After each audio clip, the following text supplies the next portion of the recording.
y'all. So I am so excited be finally being finally obedient. I guess that's the way you could say it. And going on and starting this YouTube channel is taking a very long time. And I said I was gonna do it a long time ago, but um, I don't know. I don't know. I think that fear of not being accepted or fear of being judged um, was really the main reason why I didn't start the channel. Um, but fear has no power over here, and I am going to overcome that right now with this first video coming at y'all with a series called 20 somethings. I guess it's like a series, but before I get into that, I'm just gonna tell y'all a little bit about me. And if I'm looking down, I wrote some notes and stuff because I don't want to miss anything. But I'm Camille, and I am 23. I am a wife, and I am a mother. My husband and I have a little girl, and we are actually expecting a little boy in October. So yeah, that's a little bit of about me. I'll tell y'all a little bit about what we're gonna be doing on this channel. So as you can see on this channel, I already have a little bit of music on there. So I am a singer. So we'll be having music on here. There'll be vlogs on here, vlogs where they're like mommy vlogs or marital vlogs, like with my husband or even with just me myself. We'll have like sit down moments, like encouraging moments like this. I like to cook, so we might have some cooking stuff. So y'all just gonna get a whole little glimpse of my life out here. Without further ado, because I've been talking long enough about the stuff with this channel and stuff like that. Let's get into 20 somethings, okay? Let's do it. So being young, being young and in your 20s, a lot of people try to look down on us, and you know, like, this is really not just only for 20-year-olds. It's for anybody who might have trouble learning to depend on God. But if you are in your 20s, I want you to know 1 Timothy 4:12, do not let anyone look down on you because you're young. Set an example for the believers, which means everyone that believes, all ages, for the believers in speech, in conduct, in love, in faith, and in purity. So we have to trust God when we're young as well as when we're old. We're all believers. So it tells us to make sure that we don't let people look down upon us just because we're young, or say, well, I've been through so much and you ain't going through nothing, child. You know, sometimes it's tough to tell your testimonies or to express with people, you know, what you're going through, because a lot of people will say, well, you only 23, so you're not really going through nothing, or you ain't really seen nothing. But it's like, you know, you never really know what people have seen and what they've gone through. So let's get into that. We just had to break that off of you. If you're 20 something and you feel like people don't want to hear you, or people aren't listening to you, or they don't want to hear anything that you're saying, or they don't want to hear the things you have from God because you're young and they think that you have no experience, well, we break that off now, and you are worthy, and you do have experience to share those things that you've been going through, because our testimonies help other people. So learning to depend on God. Whew, it's a little heavy, y'all. Learning to depend on God is a very tough thing. I think that every Christian has to learn how to depend on God, and I think that we will always be learning to depend on God, no matter how long we've been a Christian, and no matter how long we've been on this Christian journey. You constantly learn daily how to depend on God. And so a little bit about how I got into this season of really learning how to depend on God. I thought I depended on God a lot, y'all. Like, before this season hit, I was like, I trust God. I know He got me. I depend on Him for everything. and it was just kind of like word vomit, and it just kind of just came out because it's just something that we are taught, and it's like, yeah, you depend and trust on God, but you really have to go through some things to learn how to trust and to depend on God, because I didn't realize how much my life needed the dependence of God until December of this past year, 2019. So there was so much going on. God literally had to strip me down to nothing at all for me to realize that I didn't rely on him as much as I thought I did. um, so what was going on was in December, well, I went to school for education, for early childhood education for 4 years, and I was going to graduate school, and I had gotten up to my last year, one semester before passing and getting my diploma, and the enemy really, well, I thought the enemy was really attacking, but a lot of times we say the enemy's doing this, but honestly, God had to allow all of these things to happen so that my dependence could be on him and solely on him, because I depended on a lot of other things and I didn't even realize it. So what happened in December was I lost my job. I was teaching and I lost my job. I'm like, Lord, I went to school for this. Like, I'm equipped. What's happening? Like, I just knew that I would be able to continue to teach. And so I lost my job in December. And I'm sitting here like, what am I gonna do? Because in March, our lease is gonna be up. My husband and myself and my daughter, we were in an apartment at the time. And I'm like, what are we gonna do? Like, our lease is gonna be up. I only have like 2 more checks that are gonna come in, and then we're not gonna have anything. Luckily, tax season was coming around. We filed for taxes, and it was able to take care of the rent up until March. But then in February, we found out that we were expecting, and I'm like, what are we really gonna do? Because I don't have a job, and we were literally living on faith. My husband is a musician, and he was just making money from playing at different places, and so we were just like, what are we gonna do? Like, this isn't gonna be enough. And so so after we're strategizing or trying to strategize, I think the funniest thing that you should do is tell God your plans, just so he can prove to you that you have absolutely no idea what he has in store. so so what happened was I just started to try to figure out things on my own, and I was really saying that I depended and I trusted on God, and I believed that he would do this and I believed that he would do that.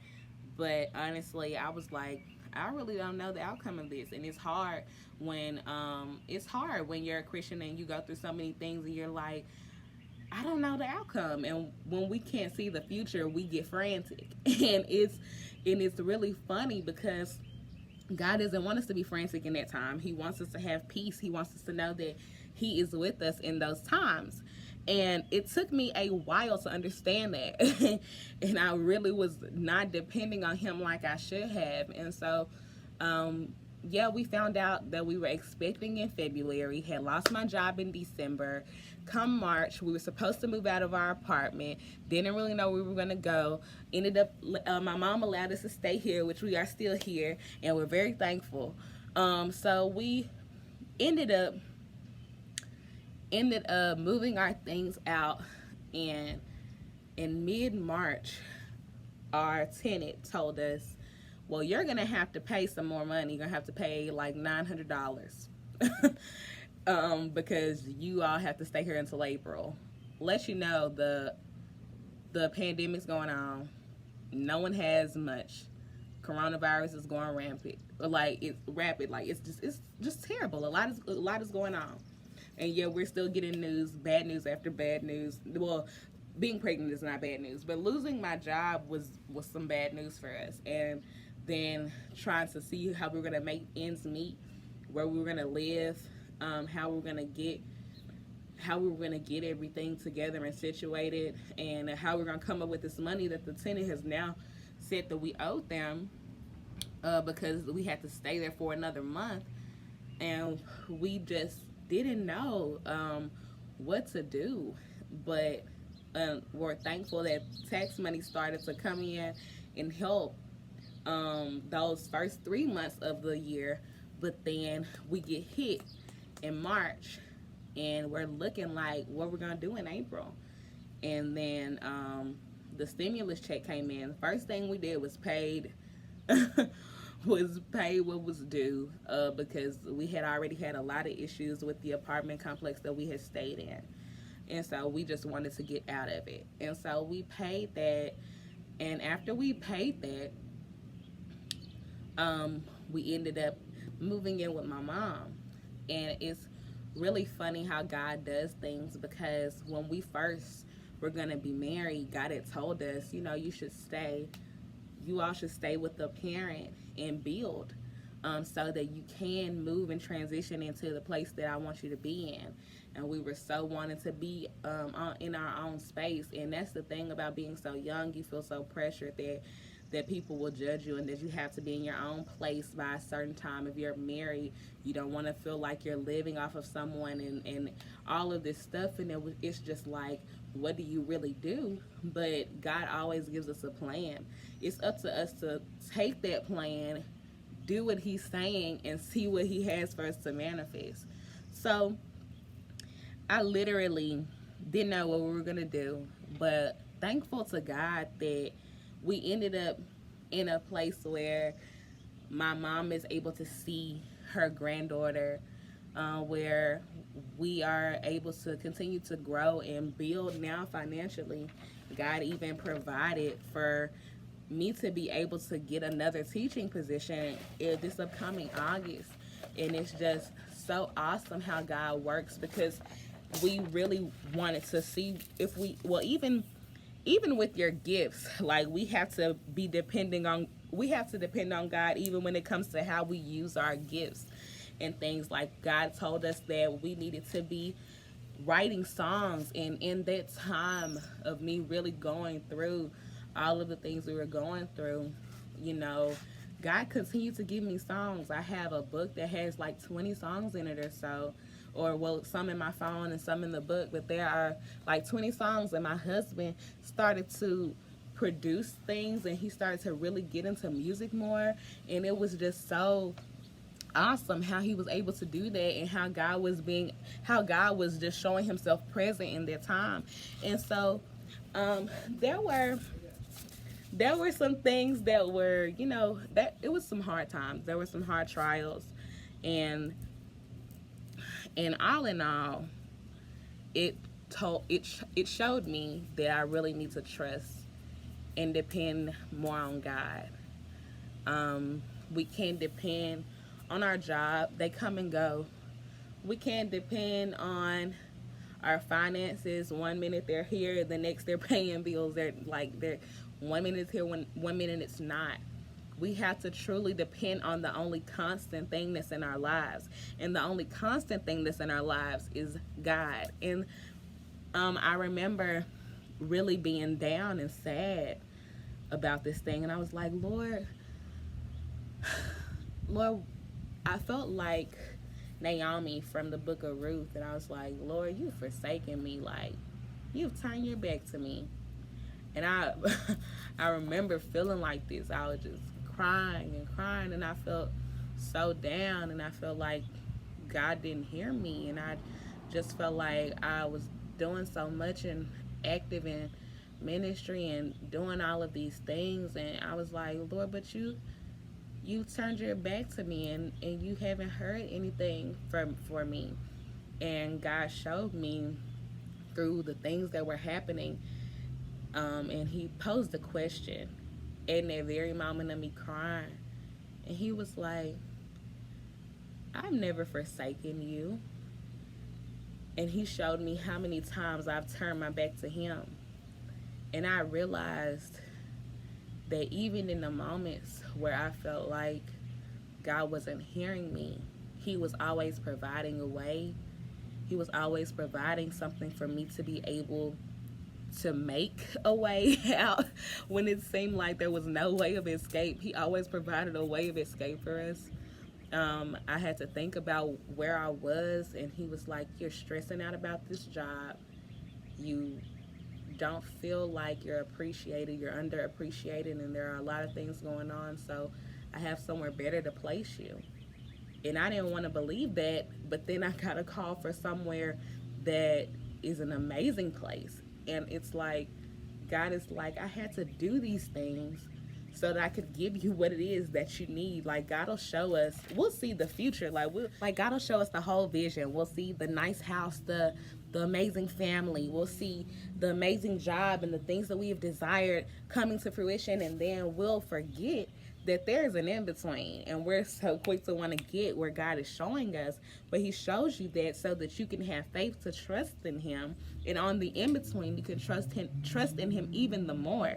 If you are struggling like I was at one point to really depend on God, there are some Bible verses that I wrote down, and I'm gonna read them so that you can know these Bible verses and hide these words in your heart. I want you to remember these things. Isaiah 40:29. He gives strength to the weary and increases the power of the weak. When you feel that you are too weak to depend on God, depend on him. He gives strength to you. He increases your power in that moment. I want you to remember Matthew 6:34. Therefore, do not worry about tomorrow, for tomorrow will worry about itself. Each day has enough trouble on its own. There is no reason for us to worry about what's going to happen the next day or the next day or the next. We don't even know if we're going to make it the next minute. And because of that, we have to make sure we have our faith in God, because we can't worry in the things that we are seeing coming. We have to be focused on what it is that's happening now. I want you to remember just Psalms 23, just the first and second verse, that the Lord is my shepherd and I lack nothing. He makes me lie down in green pastures. He leads me beside quiet waters. That sounds peaceful, right? If that's so peaceful, that means when we're going through, we have to have peace. He is our shepherd. There's nothing that we don't have. John 15:5 says, I am the vine, you are the branches. If you remain in me and I in you, you will bear much fruit. Apart from me, you can do nothing. We have to remember that there's nothing that we can do without God. He is the vine. If there was no vine, there would be no branches. And we have to keep him involved. We have to make sure when we're going through that we aren't trying to depend on ourselves so much that we're just trying to juggle so much within ourselves. But we have to remember that God is the ultimate juggler. Listen, he has the whole world in his hands, and he will make sure that he sees you through. Exodus 14:14. The Lord will fight for you. You only need to be still. There's absolutely nothing that he's asking us to do but to be still and know that he is God. Psalms 16:8. I keep my eyes always on the Lord. With him at my right hand, I will not be shaken. We will not be moved. We stand on God's faith, on God's promises. We stand on exactly what he said. We stand on the rock of salvation. Psalm 94:18. When I said my foot is slipping, your failing love supported me. There are so many times where it feels like we're just slipping away. But God is saying that I am supporting you in all of those times. There's no need to feel like you don't have any love. My love is unfailing, and I will make sure that you're always stable. Isaiah 41:13. For I am the Lord your God, who takes hold of your right hand and says to you, do not fear, I will help you. Fear always tries to get in the way when it is time for when God is trying to move us from one direction to another. Fear is always there because it's always trying to take us to say, well, hey, if this happens to me, then there's no telling what God gonna let happen to me now. No, God is always there. He's always there. He will always help us. Psalm 73:26. My flesh and my heart may fail, but God is the strength of my heart and my portion forever. I love that verse because it tells you, listen, look now, your heart will deceive you. Your heart deceives you. Your flesh deceives you. If these things deceive you, but God does not, you have to keep your faith in him. You have to keep your trust in him. We have another verse, and it's Psalms 121, verse 1 and 2, I lift up my eyes to the mountains. Where does my help comes from? My help comes from the Lord, the maker of heaven and earth. If he made heaven and earth, he surely can make a way for you not having a job. If he made heaven and earth, he can surely make a way for your finances. If he made heaven and earth, he can surely make a way for your situation. And because God is so powerful and because he's so awesome, he can do anything. And we have to believe it, because it's so easy to say God can do anything. It's so easy to say, but it takes so much to believe. And honestly, it doesn't take much to believe that he can do anything. It just takes to believe it and to trust him. Proverbs 19 and 21, many are the plans in a person's heart, but it is the Lord's purpose that prevails. And that's why I think it's so hilarious when we try to tell God our plans, because there are so many things that we think we can do, and there are so many things that we want to do, and we can do those things, but the Lord's purpose ultimately will always prevail over those things that are planned in our heart. I have 3 more verses, y'all. Psalms 121 and 3. He will not let your foot slip. He who watches over you will not slumber. God does not sleep on your situation. He's never been sleeping on your situation. He knew your situation before you got into your situation. That is why the situation has been allowed, so that you can know that he will always make a way and make a way out of no way, and make sure that you have trust in him throughout this time and throughout this process, so that you can ultimately say God did it and nobody else did. Philippians 4 and 11. I am not saying this because I am in need, for I have learned to be content whatever the circumstances. That has been one of the biggest challenges for me in this moment, and in this time, because it's hard to be content. It's hard to be content. If you want to be honest, you have to beat your flesh into submission to be content, because there's so many things, social media and people that you look up to, and then those things you become envious, or you end up wanting what other people have. We have to be content with what you have. What you have is exactly what you need, and God will make sure that exactly what you have is exactly the thing that you need to make it to exactly the place that he wants to put you. Here's the last verse. Trust in the Lord with all your heart, and lean not on your own understanding. In all your ways, submit to him, and he will make your path straight. That's Proverbs 3, 5, and 6.